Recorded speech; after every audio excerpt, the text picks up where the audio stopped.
The following program contains mature subject matter. Listener discretion is advised. Taking a relationship to the next level. This is Passion with Dr. Laurie.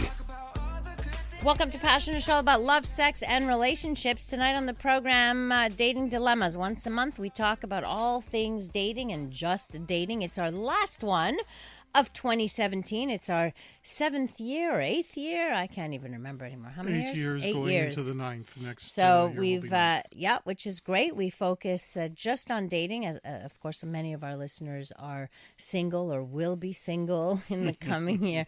50% of relationships end in divorce. So 50% of the population, I imagine, would be single at some point. So it's an important discussion to have, an important topics to bring up. So we're here for you if you have questions. My guest in studio is our fritz-gerald Morisseau. He's the founder and president of Elite Speed Dating, elitespeeddating.com. It's a speed dating company started many years ago, and a very successful kind of dating. If you're interested and you have questions about that, you can certainly call in. We also have Frank Kermit, who is a dating coach. He's the author of many, many books on the subject of dating as well. And he's been practicing for years, helping individuals navigate the singles scene and getting, but not just the scene, but also how to be successful at dating, more importantly. I think a lot of people find themselves not so successful. Sometimes it could be something as simple as what you write in a text or email to someone, not realizing you might be pushing them away. Or turning them off or turning them off right. When you're both actually interested in dating again. So look, if you're struggling to find someone and you keep having problems, there's a common element in every dating dilemma you have. And the common element is you. Mm-hmm. Right. So sometimes that's hard, though. It's really hard to take a good look at ourselves. You know, there's a tendency, as humans, we have a tendency to blame others, right? Like if it's not working, it's just really bad luck, or I meet, it's my bad luck that I always meet crappy men, or all men are like this, or all women just want one thing, or all, so I hear those statements a lot, which are false, actually. Generally speaking, people might say, well, everybody's always either cheating on me or mistreating me and so on and so forth. And there are times when there is a legitimate concern there, because if something keeps happening to you, though, you got to take a moment to say, what am I missing? What red flags am I missing when I'm getting to know somebody? Because if it happens to me once, shame on them. Happens to me twice, shame on me. Mm-hmm. It happens to me every single time. Okay, now we got to stop. It's a pattern. Let's find out why I keep attracting, or why I continue to be attracted to people who would do this. Exactly. And that's an important question to be asking. So if you notice a pattern, you should be asking yourself the question.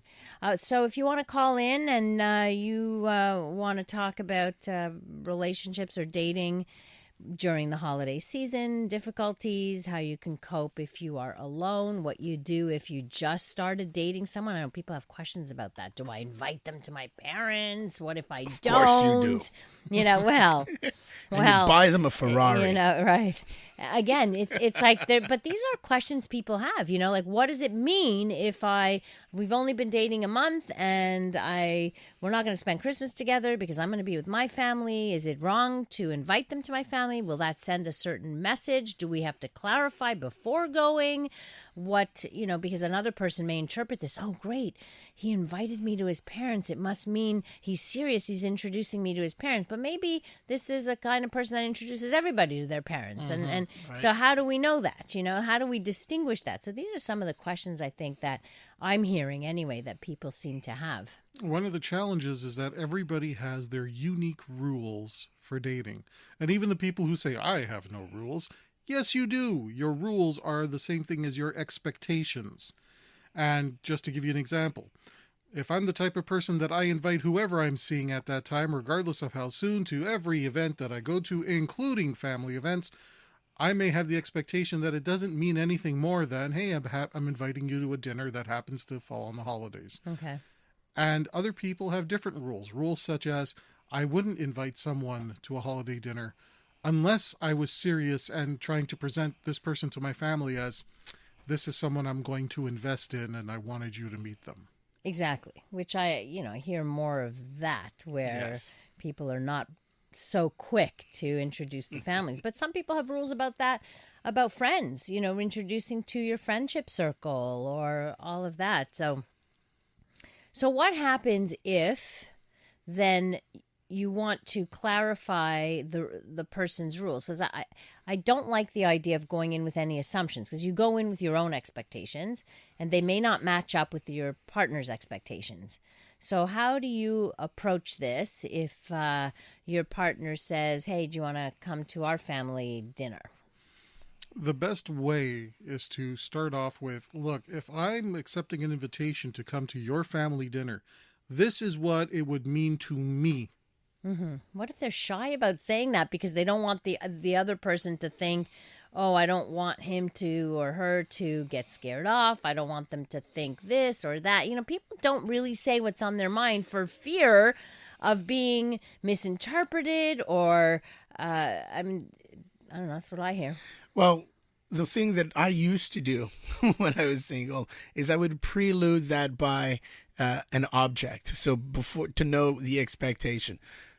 Christmas rolls around. Do I have to give you a gift if we've been dating for a month? If there's an expectation of the gift and we've been dating for... You ask that question? Oh, flat out. You'll ask that question to the person. If we've been dating for a month? Mm-hmm. You ask them, do I have to get you a gift? Do we have to exchange gifts here, or what's going on? The purpose of the question wasn't really because of the gift. I want to know, what is the expectation? Right. So if I know that there's an expectation of a gift, that leads me to believe that there might be an expectation of me bringing you to my parents' place. Mm-hmm. If the response was, well, of course you need to give me a gift. Or if it was more of a flow conversation, then I know that I can lead into the parents thing. But when would you invite somebody to the parents? When it was serious? Was that your rule? My rule, yes. My rule was, okay, I'm back then and I have to pause. Yeah, I'm getting you to divulge, right? He's trying not to get in trouble with his now wife. The rule was at least 3 months. Okay. If we haven't been seeing each other for 3 months, there's You're not no meeting way anybody. that you're Okay. not meeting anybody. All right. Well, I hear the rules thing. I think we all do have rules and expectations. I just think we have different ones. And yours might be different than mine, Yes. Like, I don't know, you said, at least 3 months don't meet the family. I don't know, I got engaged after 2 months or 3 months. I met the family, before then. But that was my situation, right? And sometimes it's just based on the actual situation or the connection you have with that person or what you're looking to build or what you want out of that relationship. So it can be very different. This is Dating Dilemmas tonight. Fritz-Gerald, Morisot, and Frank Kermit in studio discussing holiday dating issues. So if you want to discuss that, and actually, Frank, I think you wrote a blog on. It was where's your articles on holidays? If you go to my blog, franktalks.com/blog, and look for a recent post on called the December Collection. Oh, okay. It's a collection of about a dozen articles I have written over the last 15 years, all related to some kind of holiday dating dilemma. All right. Well, that's good because we're not going to be able to cover it all tonight. No, we won't. So if you have a particular dilemma, you might want to check out franktalks.com/blog. And if you have questions, you can reach us right here, right now at 514-800, or you can call in if you'd like at 514-790-0800. And ask your questions. Frank Kermit, Fritz-Gerald, Morisot in studio. Your relationship's on the line. Connect with Dr. Laurie now. 514-790-0800. Passion. News Talk Radio. CJAD 800. Dating dilemmas tonight on the program. We focus on your dating issues, all kinds of dating issues, actually. And we have Frank Kermit, a dating coach and the author of many books on the subject, in studio, along with fritz-gerald Morisseau, who is the founder of EliteSpeedDating.com. So if you have questions about that type of dating, we can help you out as well. 514-790-0800 to call in, or 514-800 to text in. We have Michelle on the line. Hi, Michelle. Hi, how are you? Good. How are you? I have a question. Yes, go ahead. This takes a lot of courage here. Yes, you know what? It always takes courage to call in, actually, to call into a show. So good on you. But, it's anonymous. Nobody knows. It's well, okay. see, that's the whole thing. I'm deliberating about starting to date. I haven't dated in 18 years. Why not? Last relationship made me question my judgment. And then I got kind of, I'm okay on my own. I have friends, I have family. Right, you have a life. You don't need a person to make you happy. I'm a grandmother, and now I'm in my late 60s and thinking it would be nice to have somebody for companionship. Yes. But at the same time, my son says I'm being too picky because I want somebody that's Catholic, because I'm a practicing Catholic and my religion means something to me. Yeah. And so that's nothing. I don't find there's nothing wrong with that. I think you just have to go to the right places to meet somebody who shares the same types of values. Well, it depends. How much does it depend, Frank? Well, it depends if you're just looking for companionship, yes. meaning you want some friendship and maybe some shared intimacy, or are you looking for a life partner? Frankly, just a friendship, more so than a life partner. A friendship with sex or without? Preferably not. Well, again, you're young. Why would you give up on that? 68. That's not young. Yeah, sure, it's young. 68. Come on, that's the new 50. Yes. Come on, Michelle. Hold on. There's no expiration date to sex. All right, but if she's not interested, she's not interested. It's not that I'm not interested. It's not the primary reason that I'm doing this. And you know what? It doesn't have to be. It doesn't have to be a primary reason. But Okay, so it can be a nice part of a relationship too. Yeah, for sure, sure. Okay, so let's look at some of your criteria. If a man is the same religion as you and you're looking for a life partner, then yes, that criteria is very important.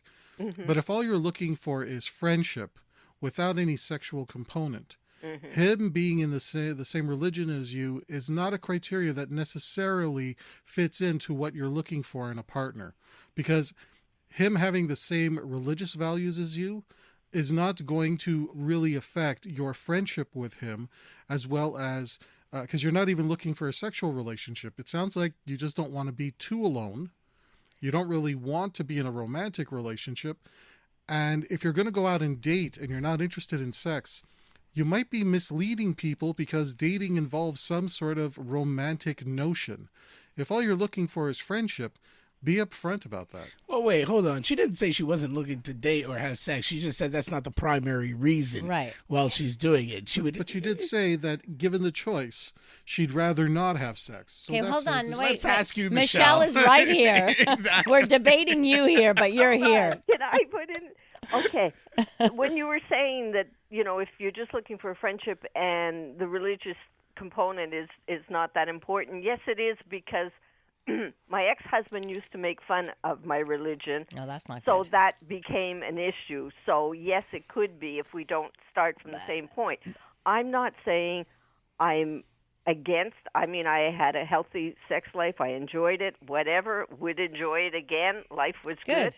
But I'm not going in with that expectation, and I don't want the pressure of that. If it develops, that's great. And if it doesn't develop, that's great too. Okay. Now, what I'm hearing here is, first of all, in a friendship, a person needs to respect your religion, and in a relationship. So regardless, you should be respected for your beliefs and your faith and all of that. Someone who makes fun of you, that's a form of abuse in my mind. That's just somebody being a jerk. So you would flush those friends anyway. You wouldn't keep a friend who was making fun of you. No. Ever. So why would you keep a partner who is making fun of you? But what I'm reading from you is that you want I think all of us ultimately want to be loved and desired and all of that. And I don't want you to think at 68 that that's gone. You know what I mean? That has to be gone. I have known people who have fallen in love madly in their 80s and who have healthy, active sexual lives. So it doesn't have to be a priority. Of course not. That's not what people at this stage in the game are actually necessarily looking for as a priority. Well, Dr. Laurie, your book. Mm-hmm. Maybe she might enjoy reading a copy of your book. Yeah, well, I did write a book called The Sex Bible for people over 50. I just don't want you to think you need to there's an age to give up on it. You really, sex is so good for you and good for your mental health and good for relationships and good for your physical health. You may not have like a whole ton of desire for it, which is fine. But I think given the right circumstance for you, given the right person that you meet and the chemistry that develops there, you will be sexual. So, but you got to put yourself out there. That's the only thing. Okay, so how do you begin? Yes, exactly. Well, you began first by calling out and putting yourself out there. That's that right. already is a big step. So good on you, Michelle. Yeah, so you've made the choice. You've made the decision to do it. So now where do you go from here? What about through your church community? Yes. There must be people who are divorced or widowed, or people who are men who are single, maybe, I don't know, what different parts of the community. They do so much. They must have extracurricular activities that they hold, not during, like, it can't just be mass all the time. Right. They must have other things that they do to help the community and around where you can meet. Are you part of it? Those types of people. Yes, and I've, let people be aware that I would be... That you're looking. That I'd be open to. Good. That was going to be my next suggestion. Michelle, if there is no event happening at your local church, maybe you can start one. Maybe you create an event for, you can create a singles event at your church. That would be good. Mm-hmm. If you'd be willing to volunteer and be the point person in charge of that, you're going to meet every single person within your community. I also think that, do you have, are you okay with the computers and stuff like that? I knew you were going to ask that. That's the next step, Michelle. Well, yes, I have an iPad. No, I don't have a cell phone. Okay, but you got an iPad. There are meetup groups that you could also go to. You could find social activities where there are single people. I got brave and I went on a website and then I shut it all down without answering anybody. It can be overwhelming. Like I said, it can be overwhelming. Very I think. tenuous about this. Yeah, and that's okay. I get that. After 18 years and just getting back into it, it can be quite scary and quite overwhelming. But I would say narrow. There are actually websites for people over 50, people over 60. Mm-hmm. Like, I would focus more on specifics like that, and try not to get too overwhelmed by it, because there's not too many expectations. Just let things happen.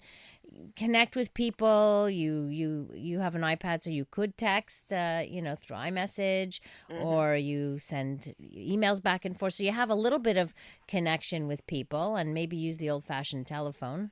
That might be good. I personally like that better. But and start. You start slowly, but without too much. Don't put so much pressure on yourself. I know, no expectations. Yeah, well, you can have some. Just don't, just try and be able to. I think you need to get out there to be able to learn to recognize what you don't like also. So to be able to say, oh, no, that person, I didn't like what they said and like how they talk. They're not kind like I expect, or whatever else. Let's also remember, though, that, Michelle, you have gotten used to being on your own.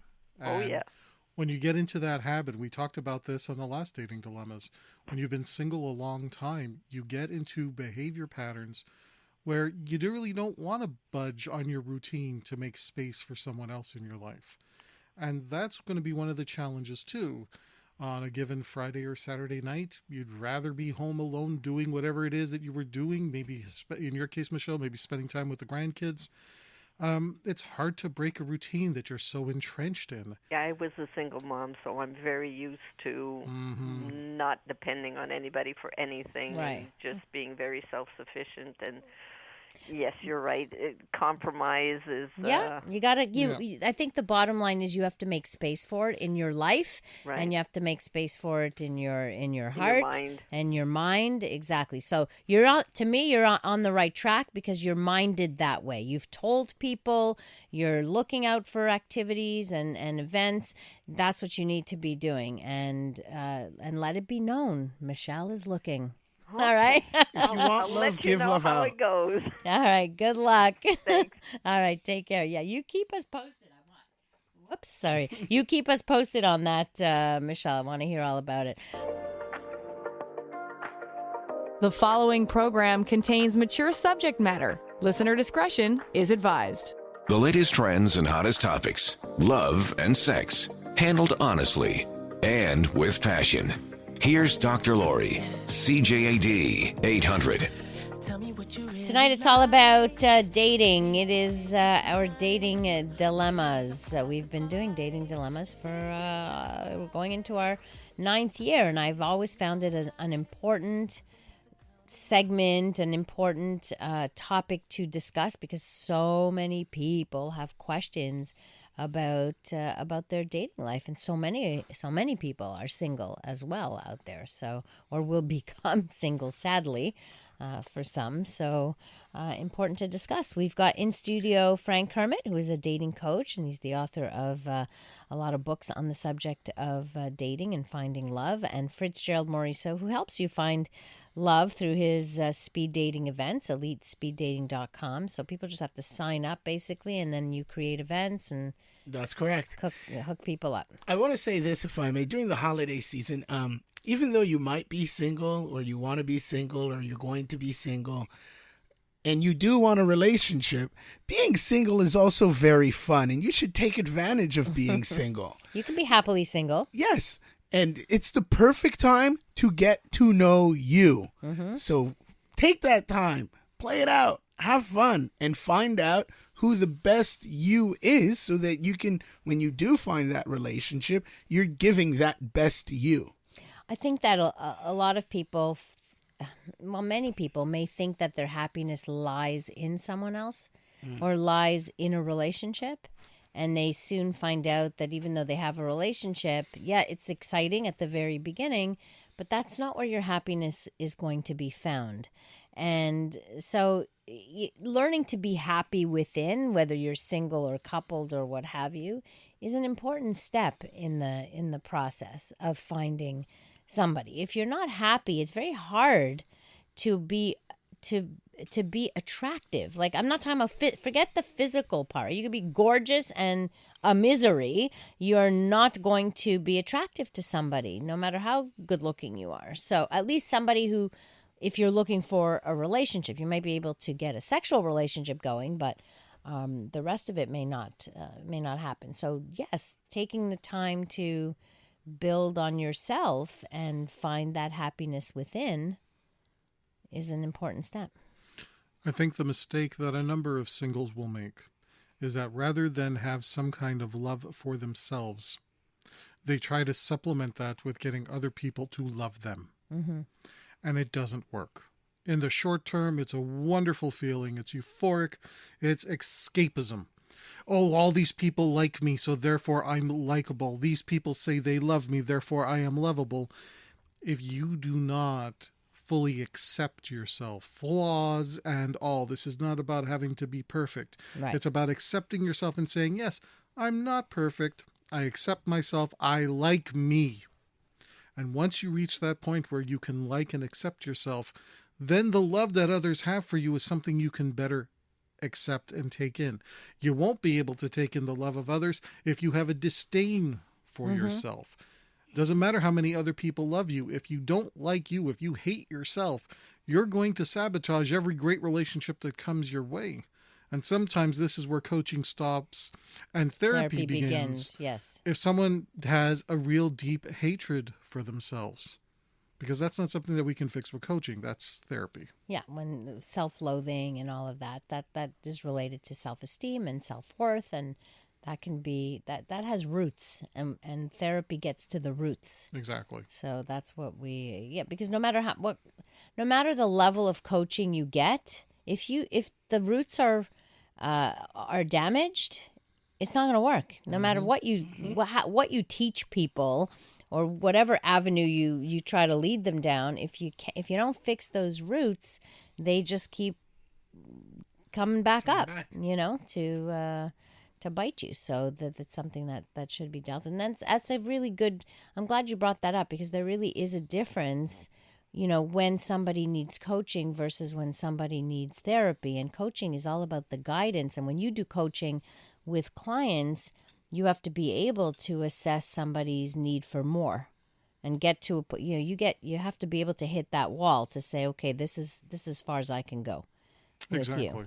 Exactly. I mean, look, sometimes it's, well, what do you write in an email to someone to to be more likely that they're going to say yes, let's go out. That's coaching. Right. We can look at the behavior patterns. We can look at identifying some of the repeating behavior patterns about the choices you've made in the past, and going forward, who you should be looking to be open to dating. And sometimes it's strategic. Coaching is strategic, exactly. Right? Mm-hmm. There's a strategy there, looking at how can I better address somebody's emotional needs. If some part of you, however, is not open to the concept that, yes, I deserve love, and I want to make the sacrifices necessary to bring love into my life, well, that's coaching will only go so far. You can't force somebody to want something they don't really want. Exactly. Well said. Texter wants to know, where can a single Anglo female in her 40s go for New Year's Eve? Well, I'm not sure we have a list of places you could go, but... You're in Montreal. You could go everywhere. This as long as you can afford great. it. Yeah, that's usually expensive on New Year's Eve, obviously. Restaurants charge you a premium and entrance fees to anything. So, but I wonder if there aren't any singles parties or events happening for New Year's, like New Year's Eve singles events. Well, I think that New Year's Eve on its own is a singles event. Well, no, why? You have all the bars. Everything is open every night, and you could grab your friends, depending if you want to go with your friends. If you have single friends. Yes. Okay. Right? I mean, well, even if you don't have single friends, or you can go with your friends that are couples. Yes, you go to a party, and they will actually they're probably the best wing persons or people that you can have to get at least a midnight kiss. Somewhere. Why is that so important? Really? You're going to kiss a stranger? Really? Yes. Well, some Why? people like that. Some people do. Excuse me, how long did you date your husband before the two of you decided to be a couple? What do you mean?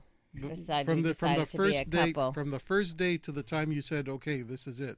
How long was it? Pretty soon, right away. Okay. And you're criticizing two strangers who meet and have a great time. No, I'm just saying, the purpose of New Year's Eve isn't to find somebody to make out with. I don't know. The purpose of New Year's Eve, if you're single, is to go out there and start the year on a positive note. And if meeting somebody and sharing a great kiss at midnight is one of the ways to do it, then by all means go for it. As long as you've connected. You're just not going to grab some stranger on the dance or love. Let me kiss you. No, but to answer this lady's question, we just mentioned how coaching is strategic. We are about 7 days away from New Year's. Mm-hmm. Planning New Year's Eve when you're single is something that you don't do at last minute because of the high price tag. So let's get strategic. Next New Year's Eve, 2018 to 2019, is going to be your best New Year's Eve because we're going to start planning for that now. Yeah, but I think, listen, you can find out now what your friends are going to be up to. Don't wait till the day before New Year's to call your friends and say, hey, do you guys have plans? Lots of places are doing parties. Lots of restaurants are having parties. They're resto bars and whatever. If you end up going to the wrong one and end up spending money at the wrong place, it could be a costly night too, and that isn't fair either. part of what I was saying earlier about making your love life a priority, making the sacrifices necessary so that you can have a rich dating life, is not waiting until the last minute. Now that this has happened, and ma'am, my heart really goes out to you because I've been exactly where you are. And the one thing I learned is I can't wait until last minute. I got to start planning ahead of time. Please use this as a life lesson. Yeah, that's a good lesson, but we could talk about that some more. What do you do when you're single and New Year's? If anybody has any ideas, send them our way so we can help out this listener. 514-800. Straight talk that's all inclusive. Passion with Dr. Laurie. News Talk Radio. CJAD 800. Dating dilemmas tonight on the program. We've got Frank Kermit, a dating coach in studio, as well as fritz-gerald Morisseau, president of EliteSpeedDating.com. So we want to help out this a single woman in her 40s for New Year's Eve. All her friends are away, so she's been researching this now for about 2 months because she knew her friends would be away. So what does a single woman do on New Year's Eve? And we were all trying to think, okay, what would we do? I was thinking I would go volunteer somewhere, but that's not necessarily where I'm going to necessarily meet anybody, but whatever, it would be something to do and give back. I'm not sure I would go to a bar or restaurant by myself on New Year's Eve. If your friends are out, I'm guessing you also work. What about work colleagues or close work friends who are single? You probably could go to a party with them. Let's just assume she's checked out her circle of friends. Nobody's available. What about a resort?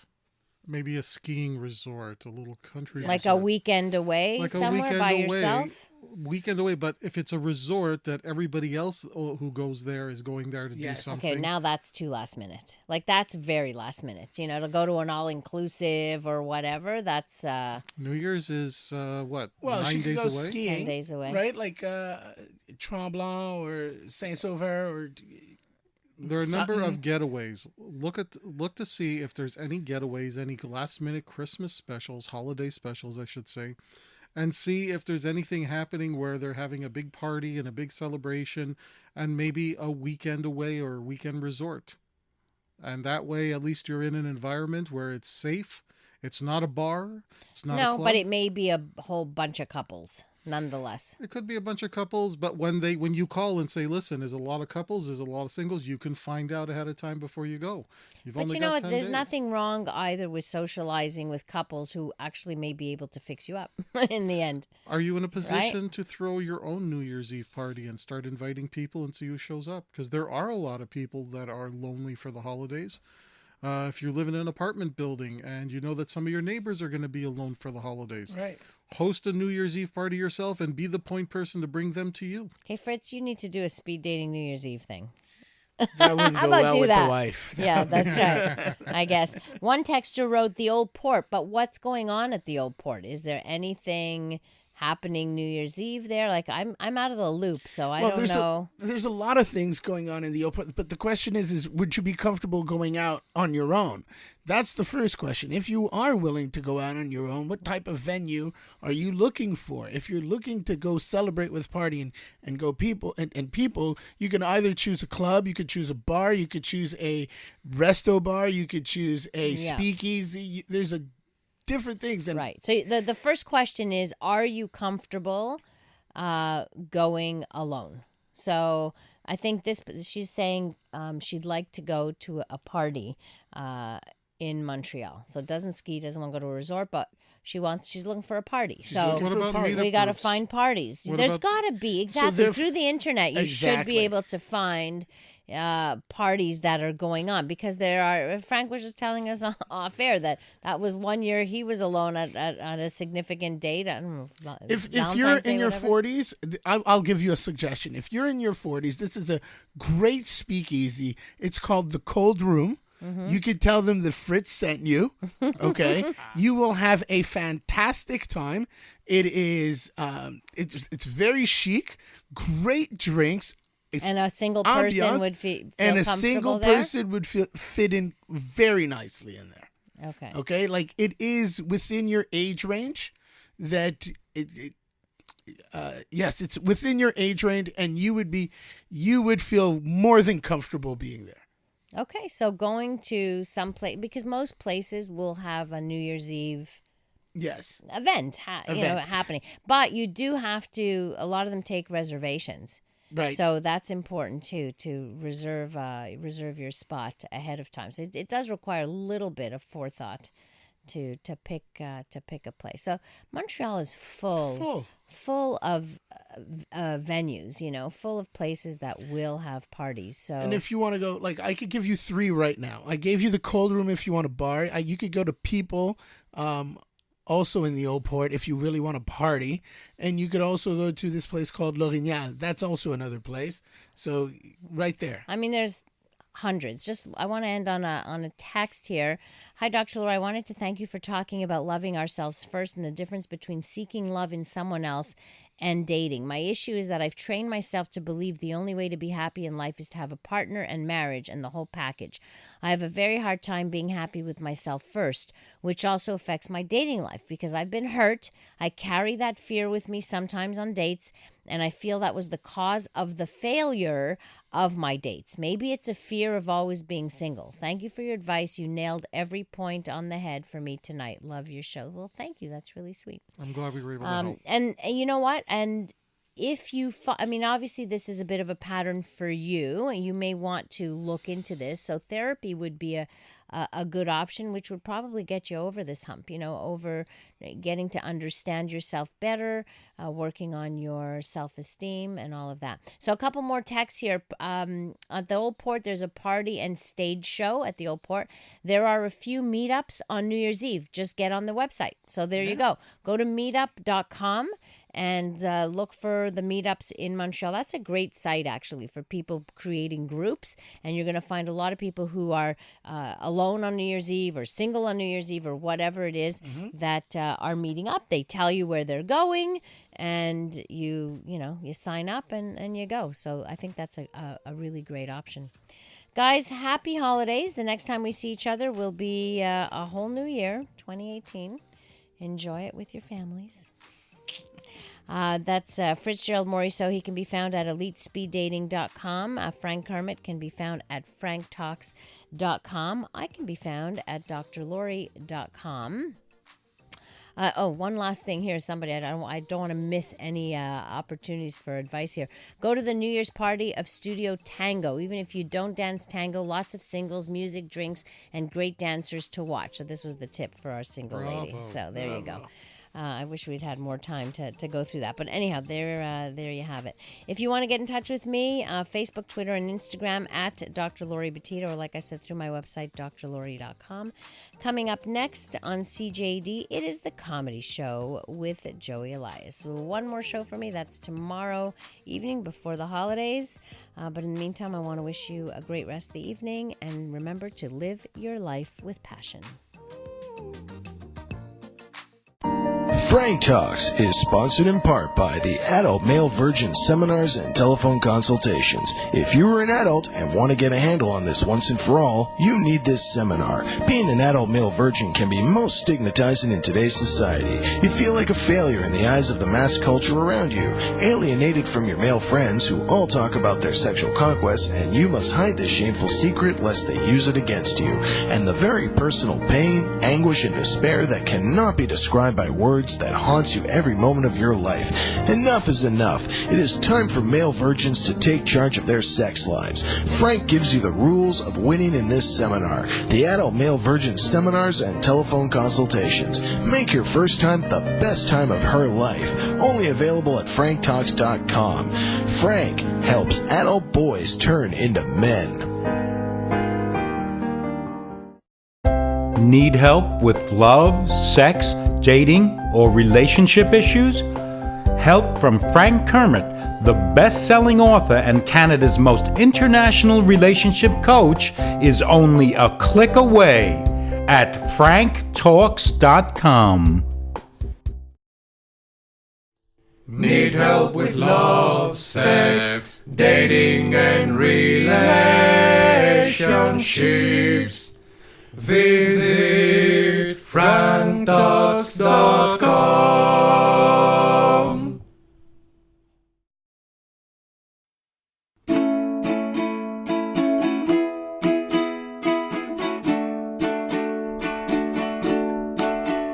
If you need help with your relationships, my buddy Frank, he's got some tips.